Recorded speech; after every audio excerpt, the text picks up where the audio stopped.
Sa dami ng magagandang tanawin at simbahan, hindi dyan pahuhuli ang Daraga Albay, na perfect place nga raw para sa mga nais magnilay-nilay ngayong Semana Santa.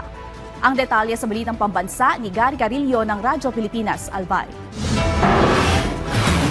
Ngayong Semana Santa, dagsa ang mga deboto at turista sa mga makasaysayang pasyalan sa Daraga Albay. Kabilang dito ang mga simbahan at lugar na hindi lang sagrado, kundi may magandang tanawin din. Isa sa mga dinarayo ang Nuestra Señora de la Porteria Parish Church, isang simbahan mula pa noong ika-18 siglo. Bukod sa mayamang kasaysayan, tampok din dito ang magandang tanawin ng Bulkang Mayon, kaya't isa ito sa mga pinupuntahan ng mga mananampalataya para magbisita iglesia. Sa Barangay Busay naman, nasa 1,000 turista kada araw ang bumibisita sa Cagsawa Ruins Park at inaasahang dodoble pa ngayong mahal na araw. Yung mga bagay dito, maganda siya.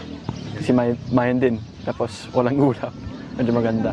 Dali ng tuwelya kasi mainit. It's a more authentic feeling in this part of the Philippines. There's not so many tourists. The views are stunning. Isa rin sa mga dinadayo ay ang Philippines' smallest chapel na nasa Barangay Gabawan. May sukat lamang ito na 14 square meters at kayang tumanggap ng 12 katao. Ngunit sa kabila ng liit nito, malaki ang hatid nitong kahulugan para sa mga nais magnilay. Samantala, nakadeploy na ang Police Assistance Desk at Public Safety Office personnel upang matiyak ang kaligtasan ng publiko sa mga sagradong lugar. Ngayong mahal na araw, hindi lang ito panahon ng paglalakbay, kundi pagkakataon para sa mas malalim na pagninilay at pananampalataya. Mula sa Radyo Pilipinas Albay, Gary Carillo para sa Balitang Pambansa.